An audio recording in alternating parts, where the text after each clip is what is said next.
Hello, everyone. Hi. Hello, everyone. Welcome to the Green Tech Pitch Night. Hi, everyone. Let's wait a few minutes before everyone is connected. All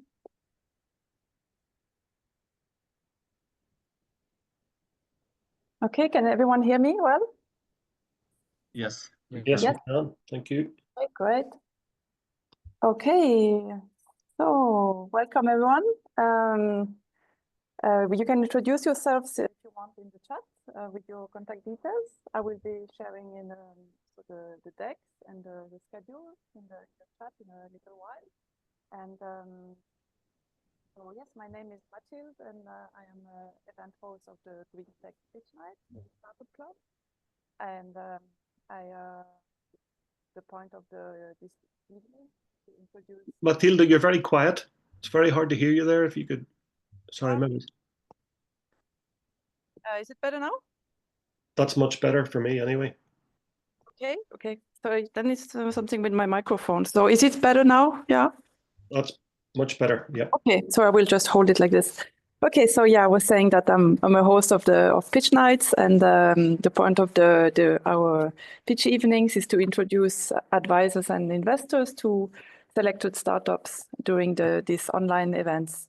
And currently we host pitch events on several topics. We have also fintech events, edtech, health tech, and I also host fashion, beauty, and luxury events.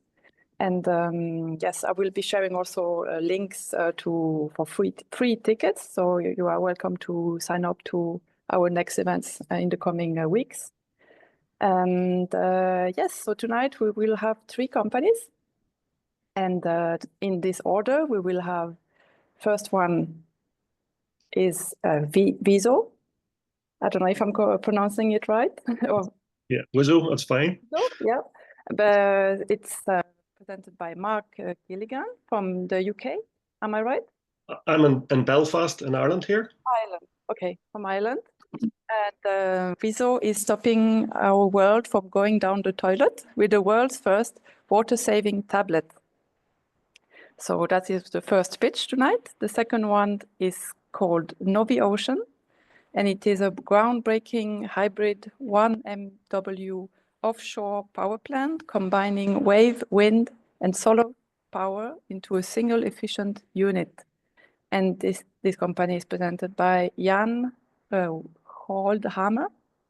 I think maybe I'm pronouncing it correctly, I hope, from Sweden. That's good enough. That's fine. Skjoldhammer. Very good. Okay, and the third one is Remea, where electric vehicle charging meets hospitality, presented by Klement Kralj from Slovenia. So the event should be lasting till about 7:15, I think, approximately something like 7:15 my time. I am in Prague, in Czech Republic.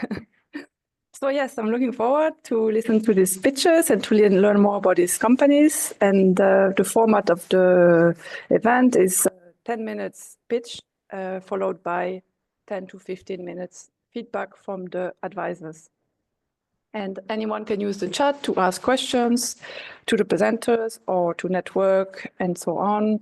And I will be starting a timer with a 10 minutes countdown at the start of each pitch. And there will be like a beep sound at the end. So then the time is up. And then, you should like finish. I'm not so strict. You can like still say a few sentences. That's fine. And now I would like to introduce you to the 3 advisors who will give the feedback to the presenters. So I'm happy to welcome here tonight Gábor Pénzes from Impact Ventures, Manuel Heckmann from Greencode Ventures, and Mirjam Terhorst from MW Energy. So now I would like to kindly ask the advisors if they can introduce themselves to the audience. So who would like to go first? Maybe Gábor? Okay, thank you very much. Can you hear me? Everyone can hear me? Yep. Yes. Okay, great. Thank you. Yeah, it's a great evening. I'm always waiting for this pitch nights. It's great to meet with you, startups and great projects. I'm an investment manager at Impact Ventures. We are actually, Impact Ventures is a fund manager. We have been has been managing 3 social impact investment funds that aims to achieve a measurable positive social or environmental impact on our investments alongside the financial return. We just launched our 3rd fund in last autumn with 40 million euros, and we are actively looking for investments. Currently, we have 21 companies in our portfolio. It is quite balanced. Half of the portfolio is targeting social issues, half of the portfolio is targeting environmental issues. So yeah, here we are. I'm excited, and I think it's going to be a great event. Thank you very much, Gábor. Welcome back, I should say. All right. Thank you. And now let's hear from Manuel. Hi guys, so my name is Manuel. Today I'm how you say, a representative or the avatar normally for Terhi. So representing Greencode Ventures, we are a Finnish-German fund, 70 million euros under management. We focus on green transition in the early stages. The focus is on digital solutions in Europe. What makes us maybe special that we come from the entrepreneur side as well as the industry side, as well as the venture capital side. Each of us probably brings something like 20 years to the table. We have done 9 investments so far. We started our journey in January 2023 and started investing in summer 2023. Invest in early stage companies in the energy sector, in the building, in the transportation, in the industry space. And we're particularly interested in topics regarding decarbonization, electrification, energy efficiency, resource efficiency, and then a few companies are what we like to call circularity or sustainability management software stack. So basically the things that enable other companies to report or to verify or to measure. Looking forward to that today. Thanks for having me. Wonderful. Thank you very much, Manuel. And now the 3rd advisor is Mirjam from MW Energy. Hi, Mirjam. Yes. Hi. Thank you. Can you hear me? Yes, very well. Hi. Very good.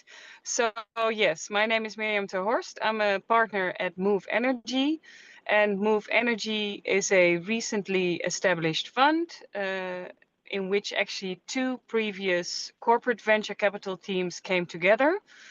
We are focused on the energy transition. We have had an interim close of our first joint fund of 100 million. We primarily invest in Series A stage in companies that decarbonize either built environment. We have made 5 investments to date from the new fund and will likely announce a new investment within 1 or 2 weeks. We invest across West Europe. Thank you very much, Mirjam. Great to have you here tonight. All right. So thank you all for the introductions. We can now, we'll just start with the first pitch now. So let's give the word to Mark and Wizso. Okay, so I'll share my screen. I hope everyone can hear me there. Okay.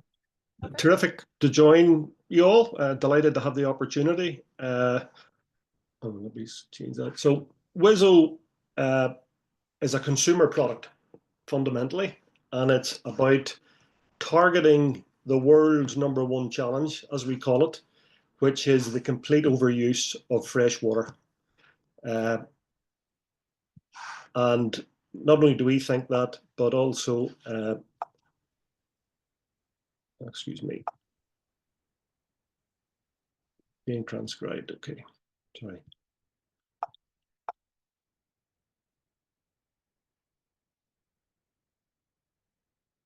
the World Economic Forum also think that water is the place to start when it comes to doing the right thing. So what is that challenge? The challenge is that, sorry, we're going a bit quick here. I beg your pardon, sorry. A tiny fraction of the world's water is fresh water. 2 billion people don't have any of it. And yet every time someone in the Western world on average uses the toilet, flushes it after a pee, they're using 7.5 litres of fresh water every time, over 50 litres a day, about 19,000 litres a year. And our use of fresh water has doubled in 50 years, completely unsustainable levels, just about everywhere around the world. Water scarcity is a huge issue. And it's also an expensive issue. Again, UK numbers, to flush the toilet costs about 3p sterling, and it has an environmental footprint of about 7 grams of carbon for scope 1 and 2.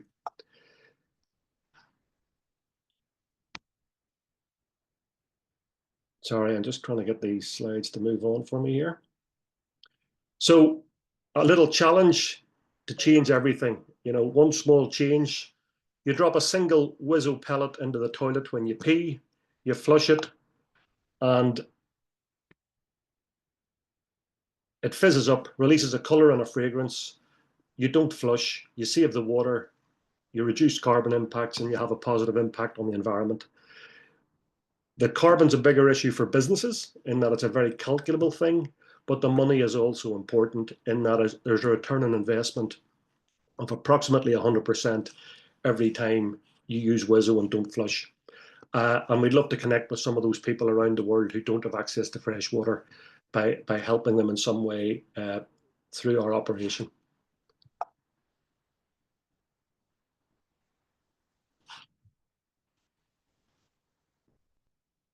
Sorry, these slides won't move just the way I would like them to. So we've significant evidence of water savings from all of the different trials we've carried out. We've had Arup, you'll be familiar with. Jesus, sorry about this.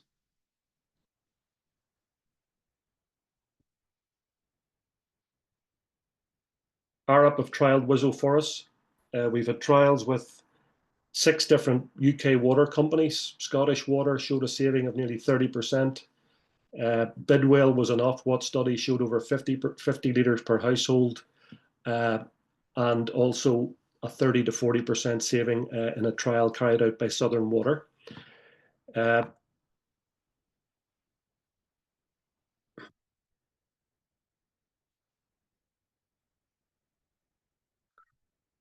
I'm really struggling here with my slides.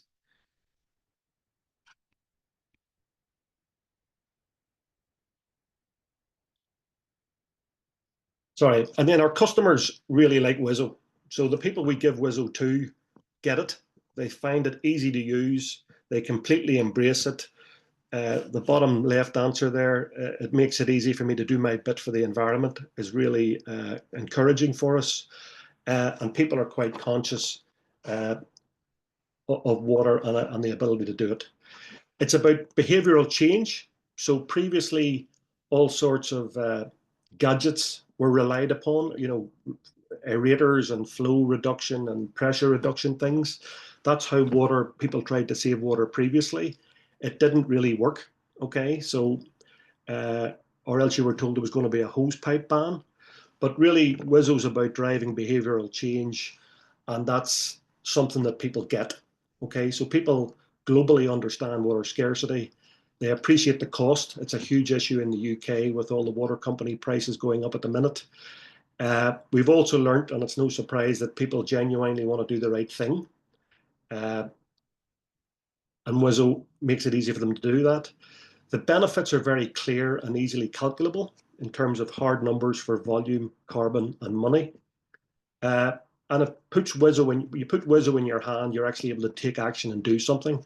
And that's been very well received. And we've had some terrific help from behavioral change psychologists who work specifically in the water industry. Wizso's unique in terms of going to market. We have genuine first mover advantage. We've moved beyond gadgets to complete use avoidance, and that's a major differentiator for Wizso. We've applied for our patent, UK and international applications, and we're going to have protection with that over the next couple of years by picking particular markets. And already we're looking at extending our product range to a green and pine and a purple and lavender version, and also the potential to put in an active ingredient. So a bioactive enzyme that targets urea will really help Wizso's ability to target the source of odor. The market opportunity is truly global and huge. So 4 billion people on Earth could potentially use Wizso now, having access to flushing toilets. Three Wizso uses per day gives us a total market. These are calculated at about 66 billion. The UK market alone could be of that sort of order, 1.1 billion. And there's a potential for Wizso, to be priced differently depending on where in the world it's used. And we particularly see the ESG opportunity to reduce carbon and report on those benefits as being really attractive to businesses. Our go-to-market strategy is to target enterprises first and foremost, domestic less so, and retail to follow.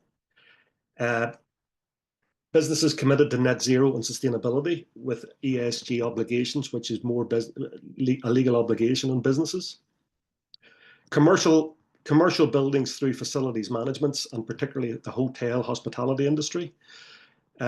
We want to work with UK water companies and other utilities who want to push out efficient water saving products to their customers. And then we want to expand our regional distributor network to help our B2B sales strategy. It's a very scalable, repeatable model around the world. Domestically, concerned consumers will buy Wizso through our website on a subscription basis. Engaged consumers, more and more people are environmentally conscious, and we see this being maybe 20 to 30% of our market as we grow. And then we have Wizso dispensed through we have a Wizso dispenser, as you saw at the very start there, and we'd like to bring a smaller version of that, a pocket-held, handbag-held version through the retail market, and we see retail following along behind. We've had our market tested by a third-party consultancy, and I'm delighted to show you our board members here. We've got a terrific non-executives in Scott Christie, from an ex-Easy Hotels chairman. Liz McCarthy's an ex-Unilever head of marketing in their hair products division, and then myself and Arthur O'Brien, who's an ex-partner in one of the big 4 consultancies. We're a small team at the minute looking to grow, but we're supported by some terrific businesses. You'll recognize Arup, who I mentioned earlier, and they're very helpful in helping us develop out our carbon footprint calculation to answer that key, how sustainable is Wizso on its own question. We've delivered an awful lot of stuff in the last few years that are proving out and developing our dispenser and our actual tablet. The trials we've carried out have all been independent. We've had traction with UK water companies. We have a distributor agreement with a Mexican company that we're delighted about. We have visibility on our sales pipeline of £1 million plus. And we're just about to finalize our website and launch. And as I said, we've had our go-to-market strategy validated by others. We have a board in place, and we're getting help from Arup on our sustainability calculations. This is the phase we're looking to fund. So we've got a 14-month period here, commercial launch, start off our sales team, turn on our website, look at those variant developments that I mentioned earlier, start our Mexican process, and implement our strategy. Following that, there's a bigger round to be had for the subsequent couple of years. And our ask, which is a key part of tonight, is this third pillar, if you like, for this phase 2B. We're looking to raise 500,000 sterling at a valuation of 3.5 million, with a view to a much bigger round following in in a year to 18 months' time. We've an exit plan. We want to get a good return for all of our shareholders, and we see a sale to a global consumer products player in 4 to 5 years' time at a 10x multiple of our EBITDA at that point, or more, hopefully. We have a process. We're looking to speak to people during February. For those of you that might be interested, that would be terrific. And then we plan to finalize our round during March with documents completed and funds received by the end of March.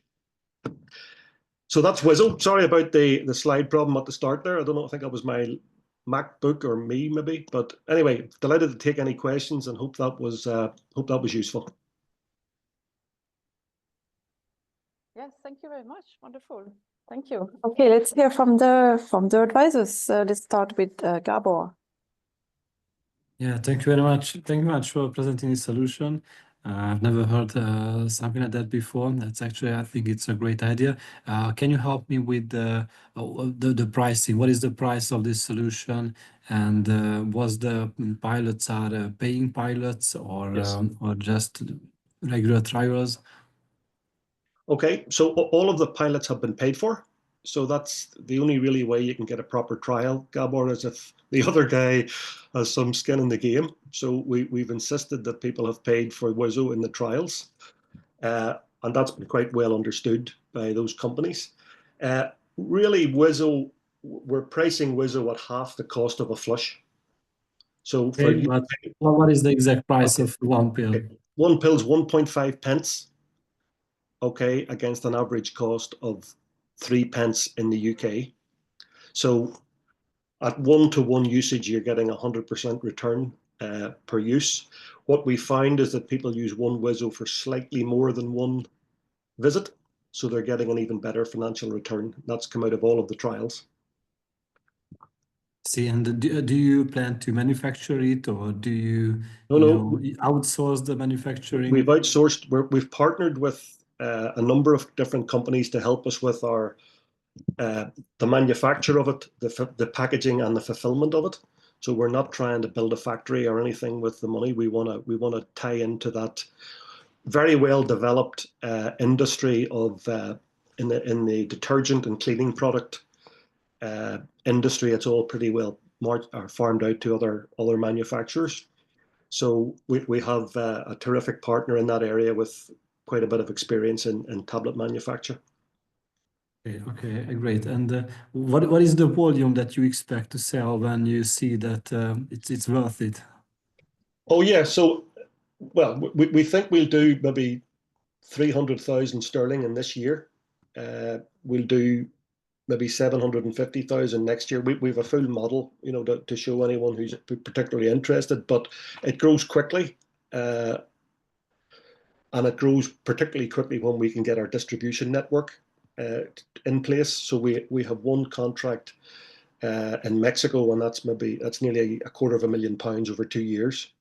So we're looking to develop that and sell through distributors and also through facilities management companies. So they would ultimately be they're the people with the contracts with the building owners, Yeah, okay, great. Thank you. Pleasure. Do you have some more questions, Gábor? Or? No, Okay. we can move to others. All I want to give time to others also. Okay, yes, perfect. Okay, let's hear from Manuel. It's a very interesting product. I'm surprised what you can come up with, but I see the point. Mark, is there a regional difference when you look at the market, and is that influencing your go-to-market? So you spoke one of the contracts that you signed is this like contract with Mexico. Mm-hmm. Is it more? Well, is your suspicion or your assumption that it's more something in the southern hemisphere, or is it more in the northern hemisphere, or what drives the market adoption? Okay, great question, Manuel. So I'm in Northern Ireland, right? I'm in Belfast. I don't pay for water. Yeah. Okay, so water is free to me as a domestic consumer. So it's not for here, okay? However, businesses do pay for water here. Yeah. So they get it. If you're in England, essentially everybody pays for water. Yeah. Same So here. water is a huge thing. If you go further north in Europe, water is actually priced properly. Yeah. It's twice the cost it is in the UK. Mhm.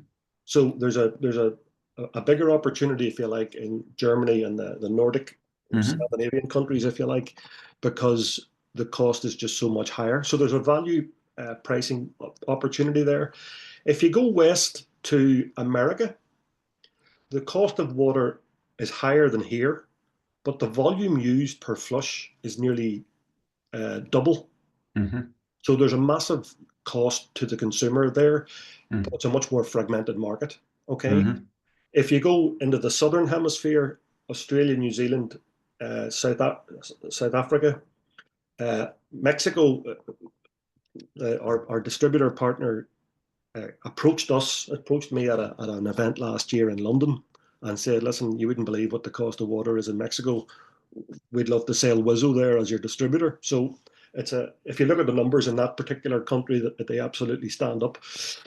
But and then in southern, then the other pressure may not be the cost, Pete, it's just the scarcity of it. So the inability to meet the need, which is huge in southern European countries as well. And then the other thing, Manuel, if you look at, I've got some terrific data on risk to the big urban cities in the world. Yeah. And water supply is the biggest single risk to every single one of those cities. Yeah. So the whole behavioral change thing ties in with that, because the water companies in the UK, and I'm sure they're the same everywhere else, understand that that's the only way they're going to turn the graph around in terms of per capita consumption. So we're on a bit of, we're tied into that, if you like. They previously gave out gadgets to people and said, stick this in your kitchen tap and hopefully you'll use less water, but they'd no idea if they did. Whereas now we're much better at capturing the data from the trials and learning that, behavioral change has to be the way to do it, and that applies basically globally. And if we look at that, and basically now, okay, there is a go-to-market almost in every region.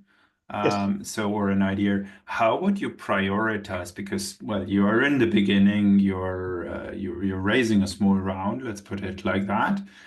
So how do you prioritize and why? So why is it just because of the language or the proximity, so that the UK is interesting, or would it be more interesting to go into Italy because they need to put chlorine into their water to even keep it safe? So okay, again, perfectly reasonable.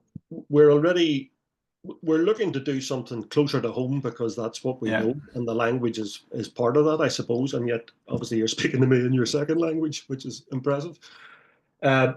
We do have a plan in our next phase, which is only a year away, to then go west and elsewhere.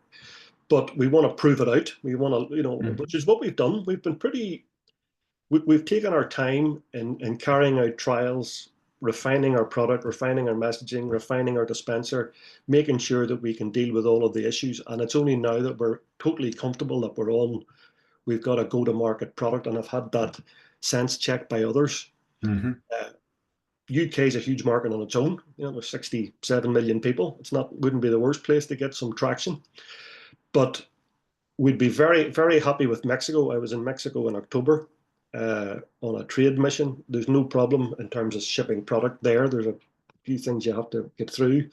But having distributors in this space, facilities management or whatever, shipping in bulk to them wherever they are in the world is a terrific model to follow, and we'll do that as the opportunities arise, and we'll actually go looking for them as well. We can, sorry, the last thought, just for the domestic consumer, we can ship anywhere. If you buy online, you can get it anywhere, obviously. So good. Then the last question will for me be a little bit to understand your B2B approach. So who is paying for what, and would that be then like a minimum order quantity, or would it be like, I don't know, pay per use almost, or something like that? can you see my? Yeah.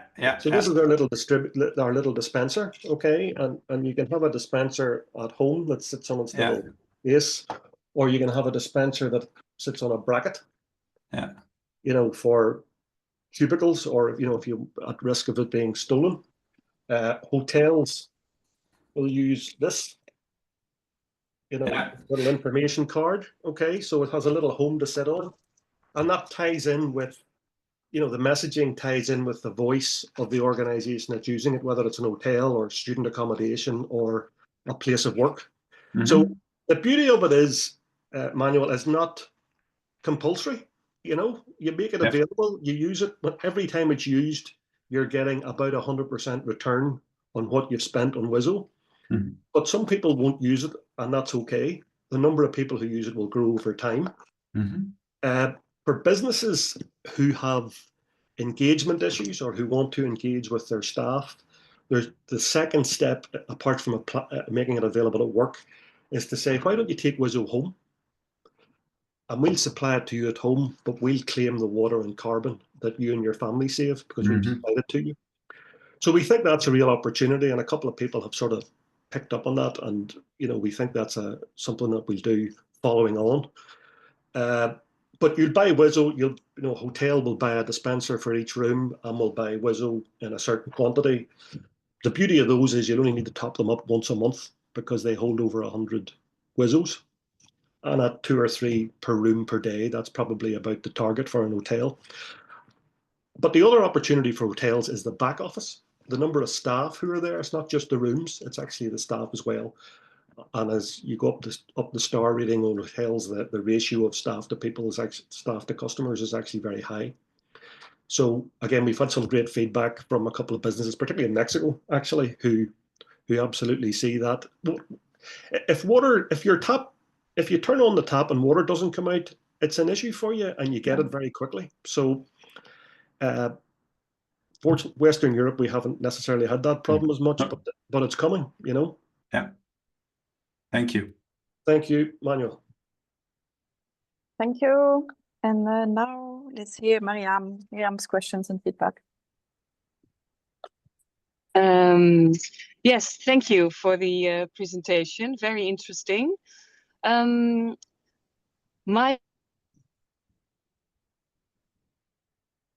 The go-to-market, but also whether you have been thinking, because it is very much about behavioral change. Is there an easier way to integrate with actually the hardware of the toilets to make the behavioral change even easier? Okay, that's a great point, Mirjam. A couple of things. It can't be automated, okay, because the toilet's doesn't know what it's been used for, generally speaking, okay. And if we went too far down that route of semi-automation, or that would take away from the fact that it's actually a decision that you're taking to use Wizso and not flush. You know, it's important that the person's engaged with actually taking the information on board and taking action based on understanding it. So again, this came up in our go-to-market strategy work, and somebody was saying it needs to be automated, and then, you know, we just came back and said, actually, no, it doesn't. It's about personal action, understanding the issue and saying, on this occasion, I'm going to drop a Wizso and not flush. And that means that I'm going to pick up a dispenser and drop a Wizso in the toilet rather than have some other process carried out. So that's where we're at today. It may not be the perfect answer, but that's what we know at the minute. And that makes a fair bit of sense, actually. And yet the idea of it being built into a toilet has attractions maybe for down the road, down the line, but not initially. Thank you. Then maybe also to touch upon another subject, your team, how do you expect to grow it? Should you be able to secure the funding? Okay, so our target for this year is to grow our sales team. So we want to absolutely target the B2B market, and our target will be for 4 salespeople on the team by the end of the year. That's where we want to spend this initial round. We have most of the other bases covered with our partners in terms of our social media management, the website management, and the fulfillment, packing and fulfillment is all done by others. So we have those partners in place, if you like. So we want to be very focused on a small core team focused on sales and the logistics of managing the partners. Clear. Did you hear me there okay, Mirjam? Okay. Okay. Thank you, Mirjam. Thank you, everyone. And yes, so that was the first presenter of the evening. Thank you, Mark, again for the pitch. We will now, we have two more companies. So the second one is NoviOcean with Jan. So Jan, whenever you're ready, you can share your pitch and your screen. Very good. Let's see here. I think we have it. Sound like that, like that. And I'm here actually with, let's see now if you can see it in full mode. I think you see it here. I'm here also with Daniel Hagström, who's my colleague, and he's a serial entrepreneur and on the business side. And I will present, and afterwards we'll both answer questions if it's fine with you. So let's start then. So we have NoviOcean. Here is part of the MediWave 800 kilowatt investor deck. And it's actually a hydropower plant reinvented for the ocean, at least part of the system. And we call it the missing link in renewable energy. It's designed to rival the giants of wind power. Mind what I'm saying. Why? Because it has lower cost than offshore wind and offshore solar for the same area size from the start. I know it might sound incredible, but that's the fact. It has a much higher power to weight ratio. It is more stable than wind and solar, therefore capturing the higher spot prices. And you need less costly storage by batteries.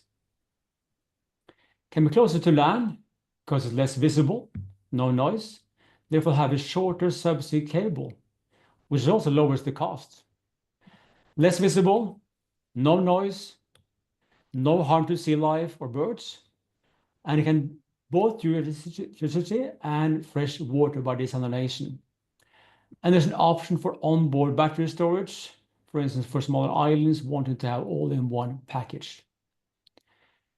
And we have so far won 5 international and national first prizes for innovation, and also a prize from European Commission. So in stiff competition, people have shown that we are kind of different from most other in this sector. And I guess you know this already, but the need for energy is increasing rapidly globally. And China is going, increasingly fastly upwards to more than double in just a few years. And the States and India in particular going up rapidly. I had 2 talks with India even this week. And you can see also that the fossil energy consumption will go down. So that's not where you want to have your money. You want to have it in electricity, which you can see is increasing rapidly. And this is also the same as Wizso is into. We have a water stress growing rapidly also, country by country. All the red ones have now problems, even Portugal, Spain, even France coming up there, even UK in some years. So this is something we also can address. And what we can offer is a solution to what you see on the left side. Here's Germany, by the way. You can see for 1 month, the consumption over 1 month. And you can see it's pretty stable. It's day and night there. Wind power comes time sometimes, and some power only at daytime. So hardly intermittent. And then people say we can have battery storage. Well, if you have 80% wind and solar power in the grids only, then the cost per megawatt hour is about almost 10 times higher. That doesn't work we need. So we need something else. You need actually wave power then in addition. And the price varies up and down. So when you have high prices, that's when there's no wind. And when you have low prices, That's where there's little wind or high wind to deliver, but it goes the other way around. So you don't make money when you have wind power, normally because the price sort of lowers your profits. But the good thing is, you can look here at wind power, 10% base load. Wave power has a much higher base load by itself, much more stable. But the good thing is that if you combine these two, wind creates waves, and when the wind goes down, the waves remains, and you get this picture. Up to 50% base load, much less need for batteries. That's what you want to have in the energy grid, not only wind or solar.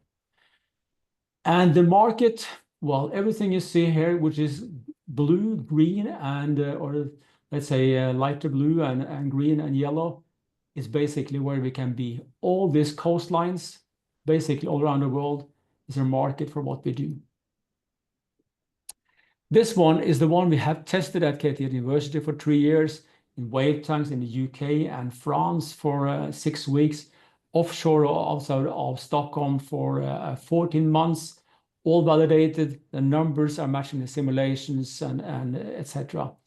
But it cost in the beginning about 3 million per piece, and the cost to start out is slightly higher than offshore wind. Then it goes rapidly down, being lower. But we have a new system which is made for those areas where you have less waves and wind. We call that one the MediWave. We won't show too much right now because there's some patents in the construction, you might say. But instead of having one large float, you have 16 smaller floats like the one you see here. And the structure is a triangular float out to sea with then this buoys on.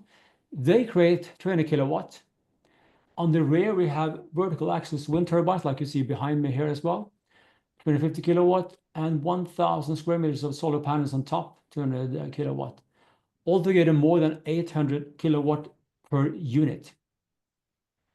And interesting enough, we've been testing it off the shore, won't go out the details, but you can see the simulations are matching the testing 100%. And also, if you go to the full scale, you can show that the performance on the wave power system, there is no doubt. And then here you can see on the left side, the y-axis is the LCOE, the cost per megawatt hour for wind power and solar and battery storage. And we're on the lower graph here, lower line. We're starting much lower. And is this just bragging, you think, or is it realistic?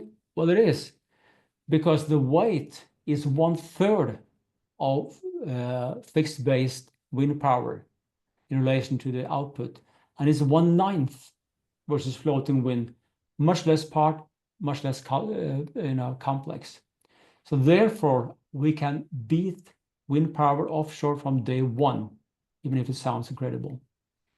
We can give energy to ports and harbors, power offshore oil rigs, desalination, fresh water, even on board, remote islands with very high prices, remote coastal regions, offshore wind farms, larger coastlines, even hydrogen a bit down the line, all on board. And the price, the reason why we have this one is that the cost per unit is 50% of the one I showed first, because it is simpler in many ways and it's made for those smaller waves. Can do also higher waves with the medium to lower waves. So now we are focusing on this one to start out, and the other one for a little bit later on for the larger waves, like in Ireland, for instance. The cost per megawatt hour starting at 55, proven case down to 35, and well-established 25. Now we're talking about 60% of offshore wind, even in large areas. When we are well-established there after 300 megawatt, we're down to 25. We're going to be half the price of offshore wind, the same size area. I know it sounds credible, but it's half the cost per megawatt hour and much more attractive. This is one is a bit more complex table, but you can see on the second row, for instance, starting at 55 for us, offshore wind after 63 gigawatt, they're down to 80. offshore wind floating is down to 100 after 270 megawatt. Even from start, 10 megawatt, we're beating these guys. Floating solar, 60. Offshore solar, onshore solar is 50, 45. So we are beating them even from start. And of course, important for the climate. The market, of course, we have the TAM and the SUM and the SUM. I guess the lower one is the most interesting one, what we estimate we can do. Contracted by 2030, 500 megawatt, that's 1.5 billion. By 2050, following the estimations from other ones of the total market size and being modest, that's 120 billion. So if you're coming along here, it sounds very high numbers, but it's reasonable. And it's like coming on board early on in Apple and Vestas, because the potential and the need is so high. We're a team right now of 5 persons full-time, plus many more extended members. And we're here to save the climate with profitable and stable ocean energy. Thank you. Thank you. Thank you very much, Jan. Great. And right on time also. Like now it's finished. You hear the sound as well? Yes, we do. Yeah. Okay, yeah. Great. All right. So let's start with Mirjam. Yes.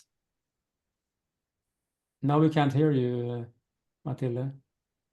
I was saying, let's start with Mirjam. Yes, thank you. Yes. Thank you very much for the presentation. Really interesting. Also, really complicated technically to integrate all the technologies in one. So actually, I have multiple questions, but maybe the first one is, what does your roadmap, your technical roadmap look like, or what have you actually been able to test real time? We have tested 2 types, both in wave tanks and offshore, smaller ones, 5 and 6 meters long units out to sea, highly, advanced with remote control, computer-based, and linked to us with different sort of fancy ways of controlling it and seeing the output, measuring the power. So we have done it in smaller scale, and it's very much a copy of the larger scale. It's actually the one you see behind me. The one we now focus on is not tested that way, but it's the same thing. It is actually hydraulic pressure done by, instead of 1 float, we have 16 floats. It is the same cylinder, the same flow, the same Pelton turbine, water turbine, the same generator, the same control system. So we just, let's say, move that system over to a different structure and then combine it with these other systems. And also, of course, the PVs and the wind turbines are bolt on. So we have been developing the wave energy device. But today you have out to sea, you have floating wind or fixed base wind, you have the floating solar, and you have wave power. They all need a site to be, a permission to be there. You need the structure, the cablings, and everything. If you combine them all in one, that's why we have this low weight in comparison to the other ones, because you get more bang for the buck per structure. But Jan, I think also important to mention its senses also is that the system is based on known technologies. It's a known technology, hydraulic power. The same is used in hydraulic power plants. You're using pressure to turn a turbine in a high-speed turbine. So that is technology that have been used for hundreds of years in the world. So the technologies are developed, they are super robust, they work.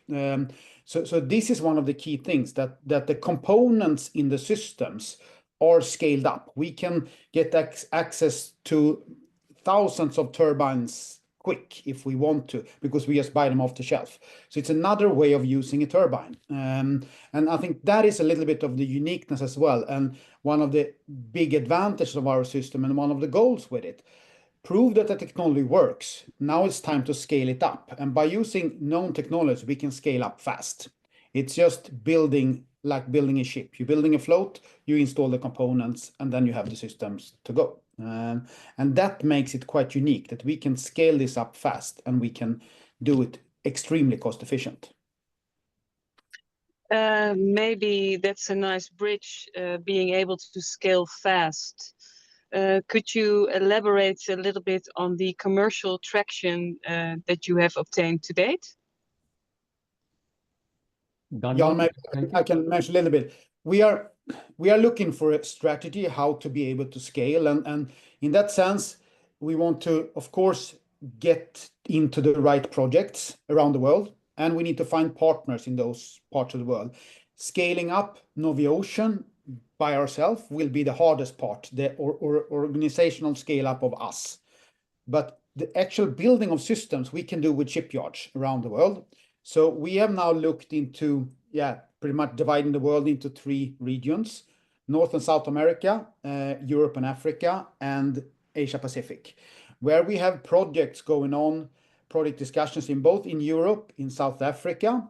We have in a lot of projects going on the coast in US, both on West and East Coast in US, and also in Africa, both or in Asia Pacific, both in India, in China, Taiwan, and in Vietnam and Indonesia.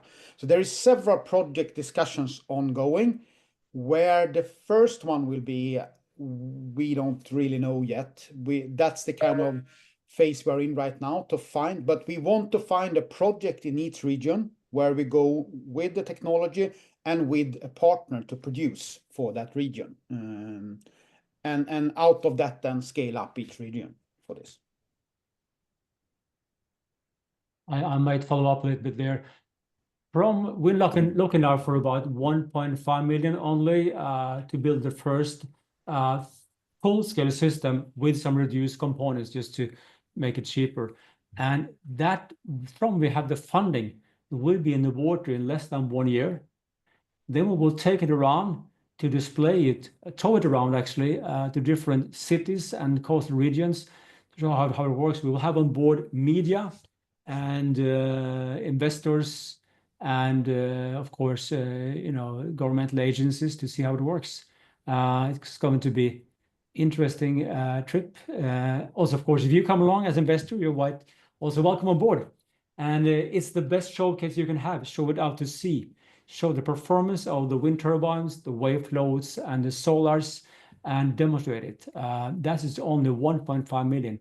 I can mention that the company called Core Power here in Sweden, they have so far burned about 100 million for about 30% of our output.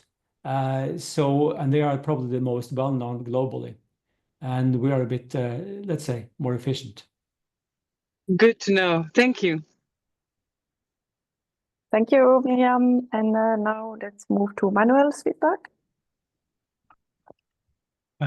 Fascinating. It's the first feedback, so I think it's always interesting when you build hard tech. We as investors not necessarily feel comfortable with hard tech, but I've built a few hardware things myself and also a charge controller in the past.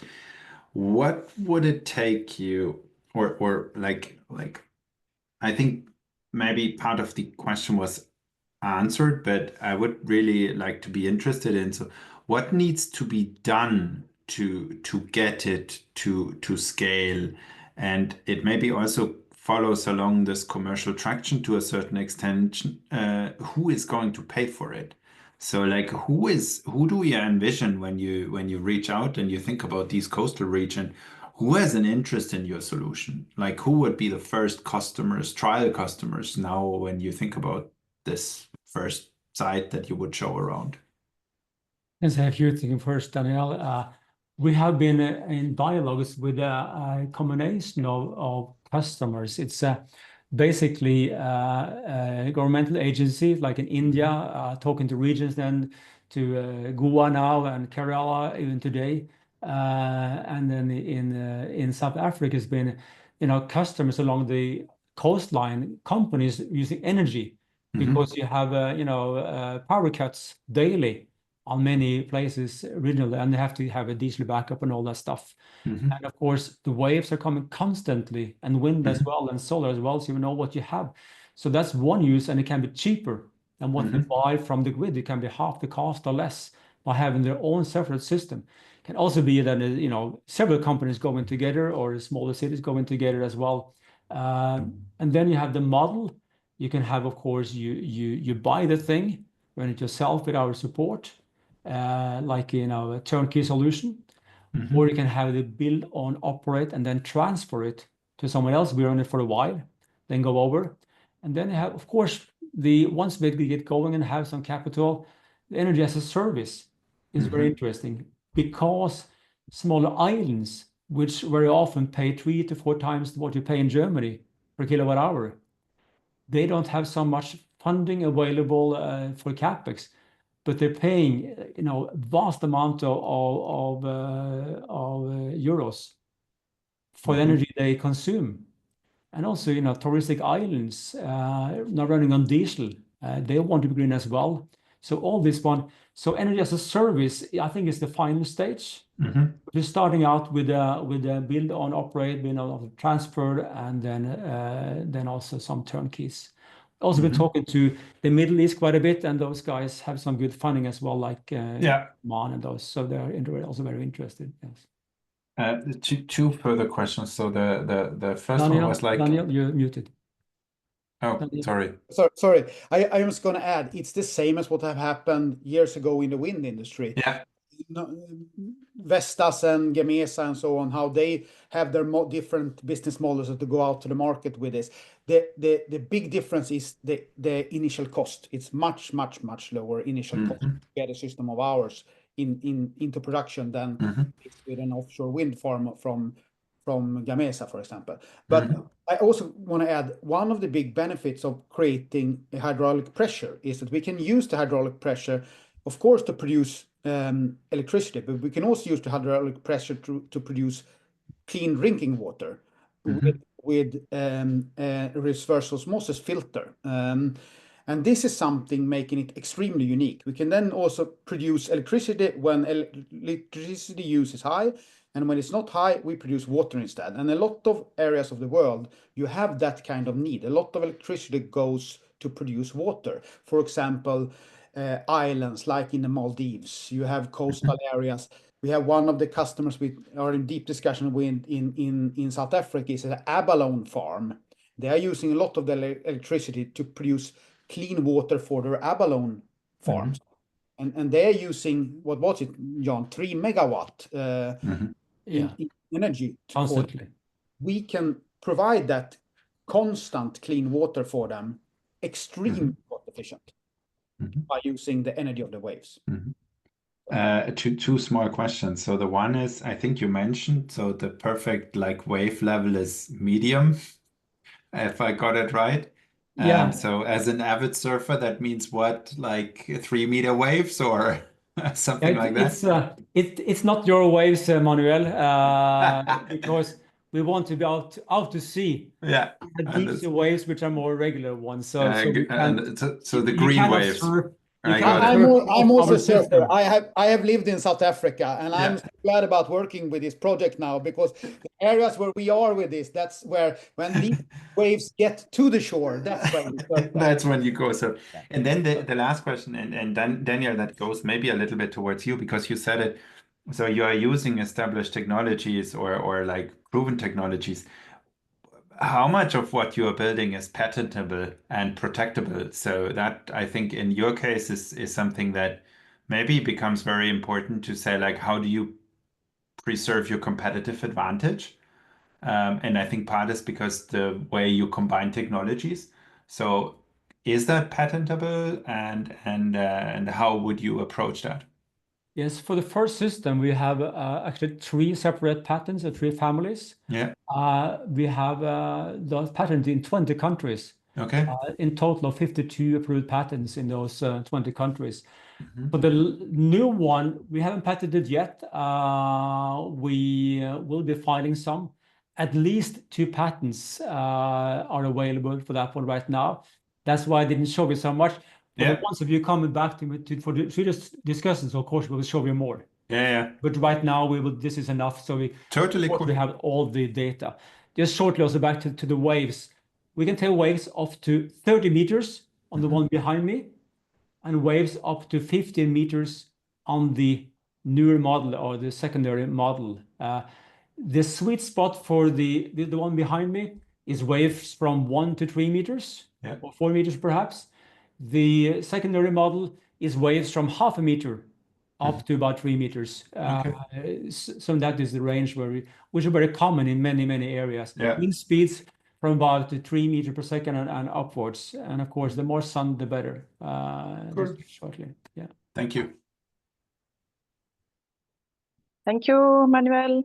And now it is Gábor's turn. Yeah, thank you very much.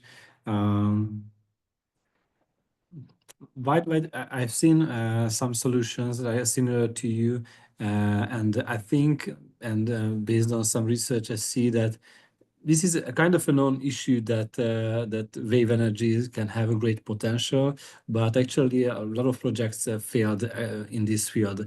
Why do you see why they cannot reach the point that you think you managed to do it right? So what do you see? Why they failed? They didn't have the right design, or because it's quite complex to solve this problem.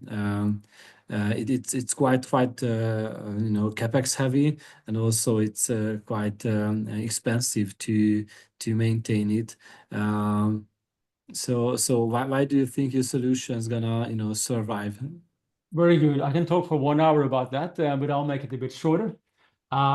Most systems out to sea from competition is highly complex. They convert a very slow wave motion like this over to 1000 RPM with, for instance, gearboxes. You need many gears to have that ratio, for instance, or some use wires, accumulators. It's big, complex, heavy, and it wears out. We use the well-proven hydropower plant.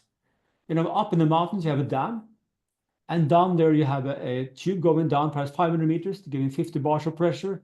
That hits a water turbine, which lasts for 40 years, generated on the same shaft. It's the same principle. We just pump water up the water turbine. So we have water to metal instead of metal to metal, lasts for much longer, and you can get that 1000 RPM much easier. So same as imagine in your car, you drive at 100 kilometers per hour, and you step on your pedal with 30 kilos, you stop your car in 25 meters. Next time, pull your handbrake. See what happens? 200 meters perhaps, because that's mechanical. Hydraulics is the winner when it comes to force, when it comes to converting that force over to something rotational. The Pelton turbine is the only one which is sensible, but no one else basically uses that one. You can ask them why they haven't thought about that. We have a patented globally.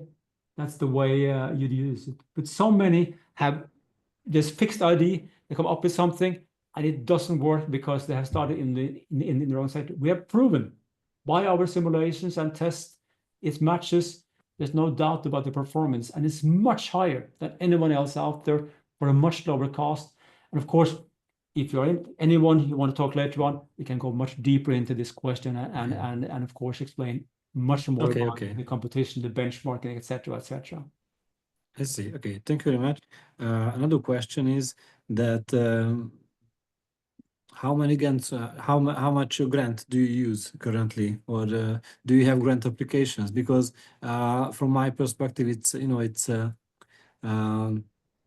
quite difficult to bring VC money into these fields when you are in a actually in kind of an R&D phase with in a capex heavy field. So do you use grants currently, or do you apply for grants? Yes, good question.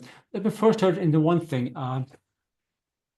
When we have 1.5 million, either from customer consortium or from partners or from investors combination, we'll have this one in the water in 1 year tested. When we're out to see them showing it off, the valuation of our company is going from somewhere perhaps from 10 to 20 million up to at least 100 million in 18 months from now, because that's where the competition is from much less. So you will see, if you come in with us, I would say 5-doubling your money in 18 months. That's what I can tell you. And then when it comes back to how we go forward, your question was, sorry, what was the question again? Yeah, so do you use grants or do you apply for grants? Yes, we have because grants. For yourself, actually, it would be quite, I would say, much easier to apply for grants, get the 1.5 million euros from grants, not diluting, you know, equity for yourself, and here you are, right? The grants are only offered of 50%. We have got many grants from Sweden and from Europe. So we have got grants of a total of 3 million. And we have 1 million waiting by CNA Life. So once we have, if we can show that we have 2.5 coming in as venture cap, it will release 1 more million in grants from this one. So that then we have 2.5 million. And of course, we can apply for more grants for the secondary system here. So we can apply for easily 1 or 2 million more. But we would like to have then 1.5 coming up first from investors, which will trigger the other ones coming in along then. So we need the combination. It's very seldom that you get 100% funding by grants. So we need the combination of grants and perhaps customers. And I know it's, you know, our sector has been a bit risky. Many have lost money on it, so there's a skepticism. But we all agree it is where the future lays when it comes to renewable energy, because wind and solar, you can't do it. The ones that get to maximize the use of the oceans will win big. But of course, it demands a little bit of guts to go with what we do. But the potential, the risk reward, is so extremely much higher than basically anything else you can see. Okay, and just one short question. It's quite a. I'm sorry, Gábor. Okay. We're running a little bit out as Okay, well. maybe later after the call. Okay. Later or something, or in the chat, maybe.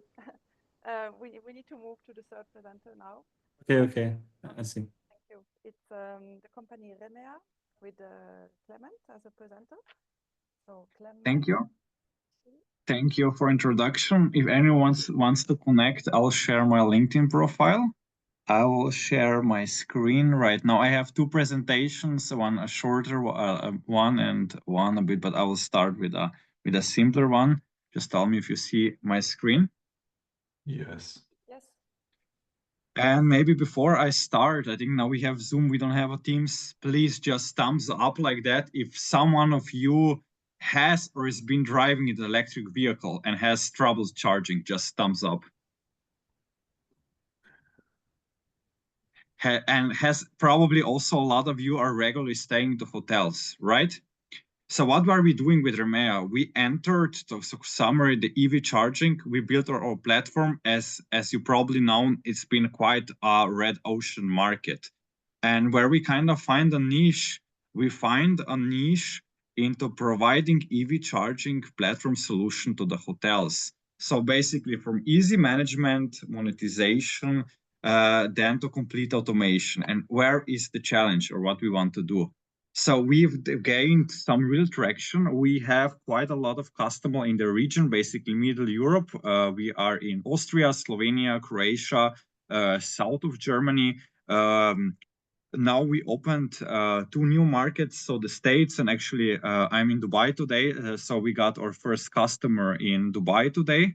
We are offering really lean SaaS platform that is tailored to the need in hotels. So really in terms of the technology, it's software, it's nothing really kind of, I would say, special, but we are the only one who are really focusing on that niche. And basically comparing ourselves to the competitors is one company that was quite known in EV charging, for example, Landis & Gyr, that took Slovenia on the trail for 50 million. They went bankrupt, or they decided to exit the business actually yesterday. And compared to the all big players in the industry, we are not losing the money and our clients are not losing the money. And I know that that's like sounds not something special, but actually EV charging is. because in this value chain, everyone is losing money. But we want to build a model that is actually not losing money from the beginning. And how we came to that? Well, learning hard. We raised some money in the beginning. We basically spend up the money, and then we're faced with either we quit or we do something differently. And then in the summer this year, we started doing things differently. So if I go to the next slide. So our ideal customers, let's imagine Laura, the hotel manager of a hotel with 100 rooms. In all these countries that we are targeting, about 20 to 30% of the guests are actually already coming with EVs. And it's a very big potential for hotel to attract that people if they are already seen on the maps that they have electric chargers and they have a tailored product that integrates charging to their business. And what does that mean? Basically, Laura wants as many EV drivers as possible, but the charging needs to be as simple as possible. And the problem starts already when the guests how to activate charging. Is it working? What's the price? Can I even influence the price? This is not working if you are having a classical CPO, called in the business charging point operator business model, where someone else is taking control of your location. So, but it's not just about the charging, it's also about the whole energy need, because as we know, at some hotel, the total power is limited, and you need to use the power to do air conditioning, to operate the kitchen, and so on. So the smart tools and the small algorithms to really transfer the energy for charging are really utmost importance. Okay, let's go to the next one. So what we provide, that's where we come in. We provide all-inclusive EV charging for hospitality. Simple to set up, smart and easy, and basically helping hotel optimize its own potential. We have about 40 to 50 hotels in the region. Currently, we are expanding for about 1 to 2 hotels per week. It's slow, but actually it's growing. We want easy monetization for hotels. We want that they actually control the pricing, the conditions, simplicity, energy management, and simple integration to the room and property management system. Basically, if I book the hotel and I'm already in the hotel booking system, when I scan the QR code, the app will already say, hello, Klement, welcome to the hotel, you're a guest there and there, and I will get a special rate or even free charging. And that's all included. And that's why we also seen we have a customer who are already returning. Then again, yeah, the platform and software is simple. Then it's similar to other platforms, just tailored to the hotels. Where we are, then the app for the end user that is easy to use. SaaS model, but it works also. We have a fixed subscription and we take some part of the commission. We are now more focusing on a subscription model because we've seen that subscription is very seasonal. And for example, now when it's the low season, it's quite hurting us, especially because we have the most chargings in the summer. The market size, well, the market size is, if you look to the McKinsey data, there are going to be around 30 million private EV chargers, and about 1/3 of them, so 10 million, are going to be deployed at the touristic destination. And that's the market that we want to address. We want to be as simple as possible. We want to be really first hospitality platform for EV charging, helping hotels to implement green technologies at their location. Okay, these are already the old data where we are currently in terms of MRR. We are now about 5,000-6,000. We are also getting some commissions, but we are growing steadily, few hundred euros per month. So how do we survive? So we are getting small fragments, but that's stable. And our goal, since we joined the Tiny Seed Accelerator in the US in October, our goal basically is, if I go to become really, we were already kind of profitable. Now we went again into minus a bit, so to contradict myself from the beginning.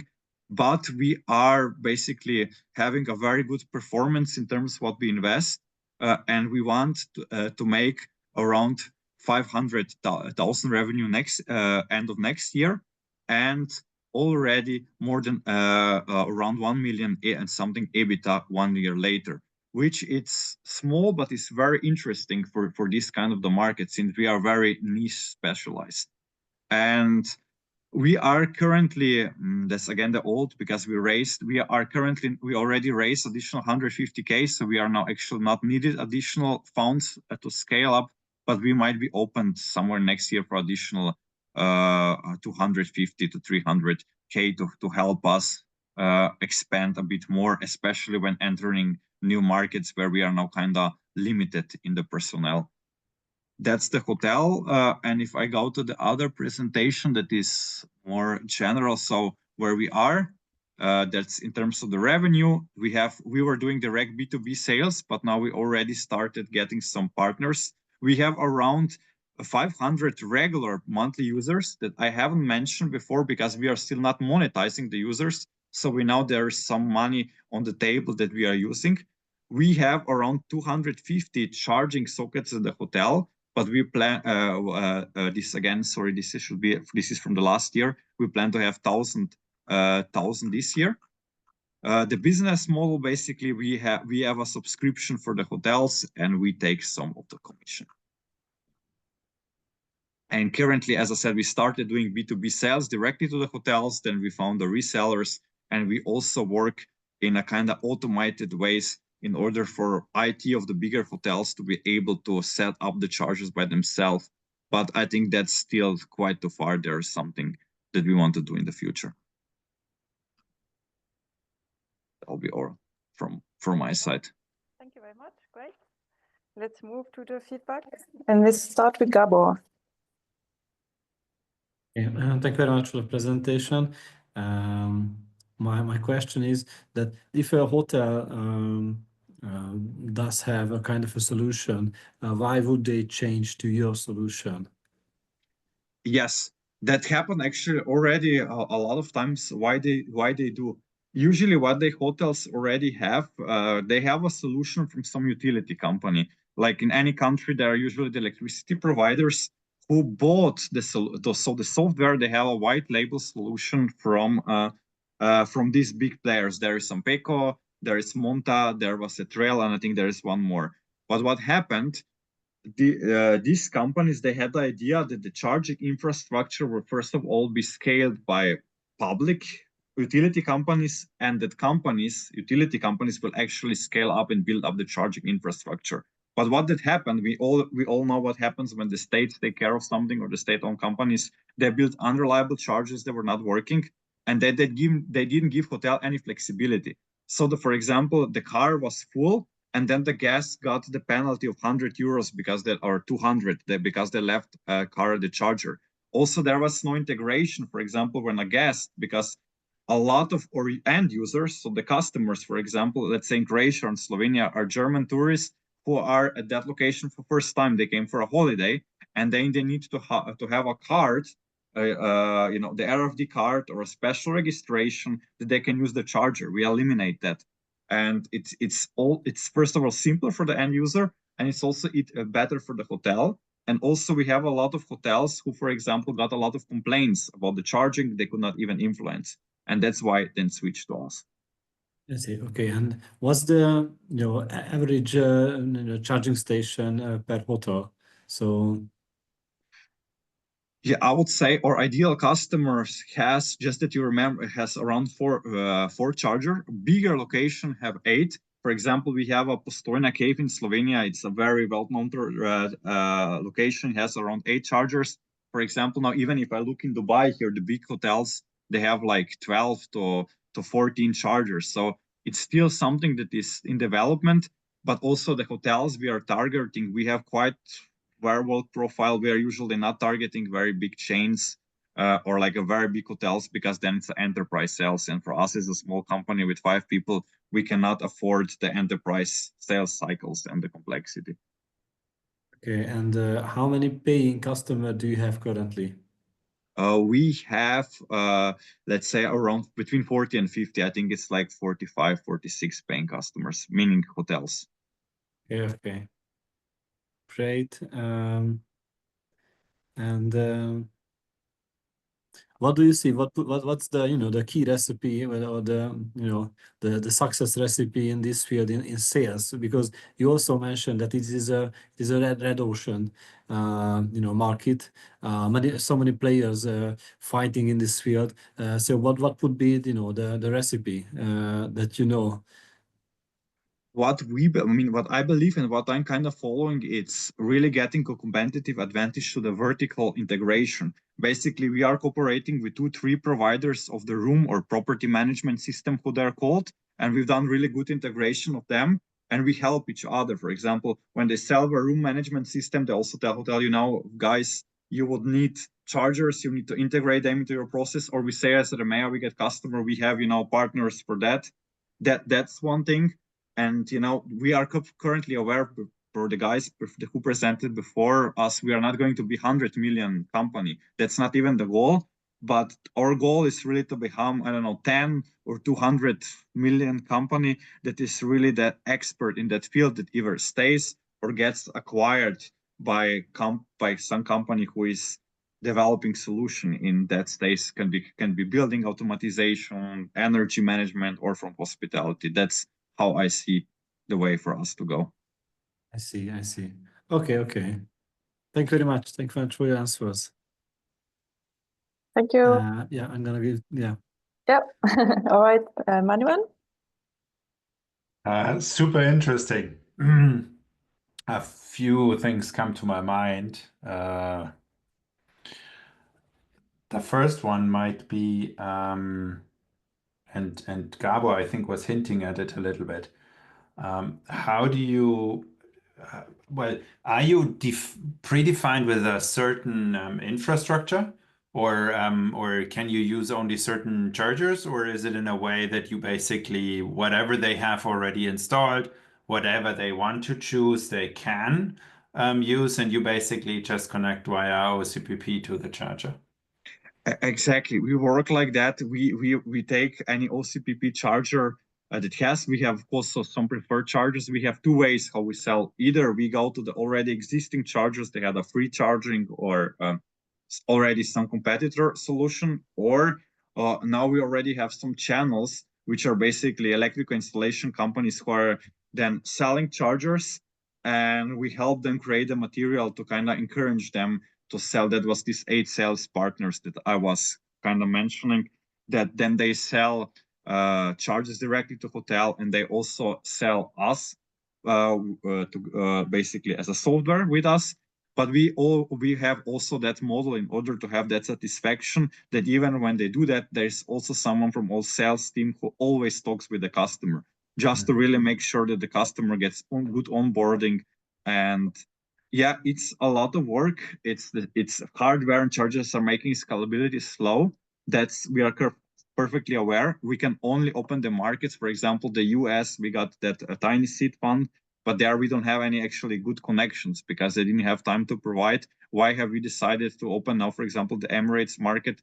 Because we work together with a charger manufacturer who's already been 20 years active here. So that's why that enabled us to go here. Otherwise, it will not be possible. But on the bright side, we don't have a churn. Basically, we have the solution with the hotels. They really take it well. And it's also, we had just one customer who we had, some pricing differences, but otherwise we had no churn in last 2 years. Okay. Let's stay with this integration topic for a moment. So, because one of the USPs you mentioned is the integration with the booking system and all of that. How do I have to imagine that? So basically, then you become a frame in the booking system, or then there is a link involved in the room management system? Because I expect most of the hotels have pretty old school, long-term, ugly software solutions. And now you come along and you say like, hey, you can manage it from your reservation system and maybe program the card with the room key and stuff like that. So how does that work for you? What started happening? Yeah, it's like you said, there was really most of the hotel had the old room management system, but now in the region, the hotels need to kind of provide the data of their guests to the authorities for the tax. And and that kind of opened the opportunity that they actually then started using systems so don't have to do manually. And then we work like with 4 systems. They have API, and it's actually quite on the first level was very simple. So we just get the guest email information, and that email then already helps, because when the guest come to the charger and scans the QR code, will already kind of identify that that's the guest when he enters the mail to start charging, and will get a better rate or better conditions. So that's one thing. It's also the possibility that the guest, because the payment, in the charging is sometimes pain in the ass to say, but we then offer the possibility due to the integration, the guest can pay then directly at the reception or get it through the whole hotel bill. That's also one thing. And we were really talking about the customers and why, that there are the features that could be developed, but all of our competitors, they are very big companies who were solving solutions, for fleet management and for charging point and for all, and they never took a time to identify that. Of course, that USP could be kind of quickly copied. I'm perfectly aware of that, but I believe if we are first here, we work with a vertical integration with this kind of industries. I am by profession, I was doing software and electrical engineering, but I want to really now learn more about the hospitality. We have also our CEO, she has a lot of experience from hospitality, just to understand the needs of our customer. Also for us, for example, what we kind of learned is really our customers. So hotel, they don't understand software as a service and monthly payment. So we are basically now also implementing more this year, basically the yearly license. So mostly we were talking more of RRR than MRR. It's no difference, but for customer in their head, it's a major difference. And things like that, that's what we want kind of do. But of course, there's one thing that is opportunity in the future. That's why, as I said, also Emirates, it's automated hotels and the energy, and there are automated hotels with this. We work with 2 partners who do there. That, for example, when the guest books in, the whole booking management system becomes also the whole energy management system. So the air conditioning in the room gets enabled and so on. And that system is managing the whole energy. And when that system becomes integrated with us, then it becomes really easier to manage the whole energy of basically then it's facility management for the hotel, including chargers. Thank you. Thank you. Okay, and now the last advisor is Mirjam. Yes. Yes. Thank you. Thank you for the presentation. I have 2 questions. One being a rather easy one, but maybe to answer last, which is what would be your route to exit? But maybe first, I understand that a frictionless journey for a hotel guest in terms of charging is really important. What other smartness could you include from the energy management of the hotel as such, in addition to what you offer to the guest? Yes, so if I'll start maybe with the first one, but the smartness, the biggest complication to really implement the EV charging, it's usually the connection power. Basically, first of all, you need to have enough connection power that you can connect, let's say, 4 chargers. I mean, it's not really small because, as we know, hotels have a lot of consumers that you have in every room, and that costs. And the smartness is that we already started using some predictive maintenance and so on. The smartness would be to really, with as less power as possible, try to charge the cars. What is the goal? You basically, all the cars when the guests arrive, they need to be charged and full when they leave. But since we are connected with the property management system, we know if one guest, let's say, is staying one night or 4 nights.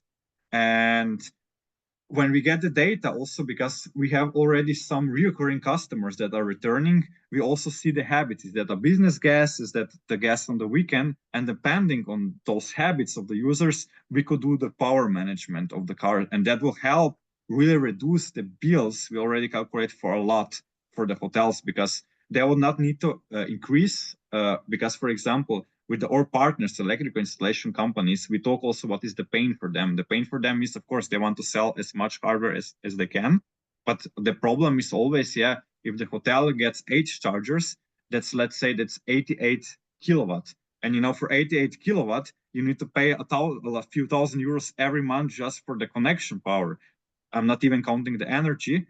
That's that. And the second is, we know the profile when the car is and the guest is staying in the hotel. So we can, for example, do when it's more renewable energy, we charge the cars with a full power.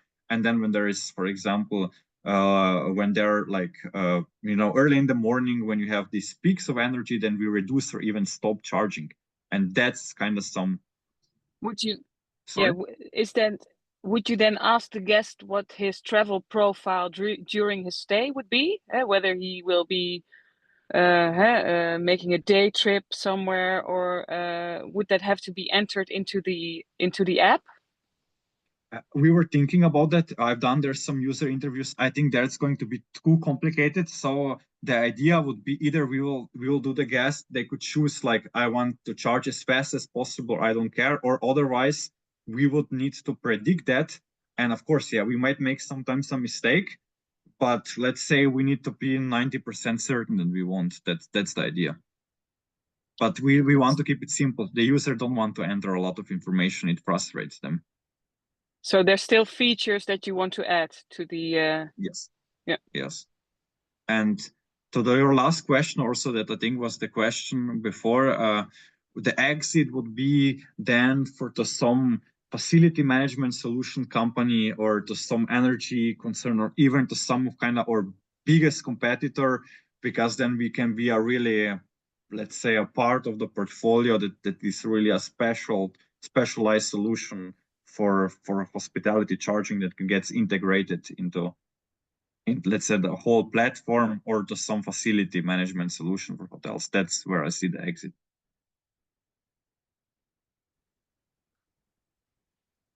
All right, thank you, Mirjam. Okay, this was the last presenter for this evening. So thank you all the presenters for the pitching, and the advisors for joining and staying till the end. Also, I apologize, we were running a little bit over the time, but I'm happy everyone stayed. And or maybe the advisors, would you like to say a few words at the end, or did you like the event? Manuel? So first of all, thank you for the courage to present to everybody. I learned a lot, and I really enjoyed the conversations. And you can add me on LinkedIn, and looking forward to the next session. So thank you very much, and good to see that people still find great solutions for burning issues. Okay, great. Yes, likewise. Would be happy to have you again on some next event. All of you, I'll be reaching out. I have these events regularly, every second month in average. So yeah, let's see. Okay, anyone else would like to say something? Mirjam? No. No, keep up the good work. Yeah. Yeah. Thank you for joining. And hopefully I wish you the best. It was great to see great solutions targeting environmental issues, and I think you are targeting the right goals. So success will come. So and if you would like to connect and have a deeper discussion, just find us and connect us on LinkedIn. Great, thank you, Gábor. All right, then this is it. Thank you all. I will be sharing the contact list to everyone that joined, and also the recording. And yes, we will do some posts on LinkedIn with a recap of the event. So keep following us for the next sessions. Okay, good night, everyone. Good night. Bye-bye. Thank Bye. you. Thank you very much, Bye. Katia, for organizing Bye-bye. this event. Thank you. Thank you. Bye-bye. Bye-bye.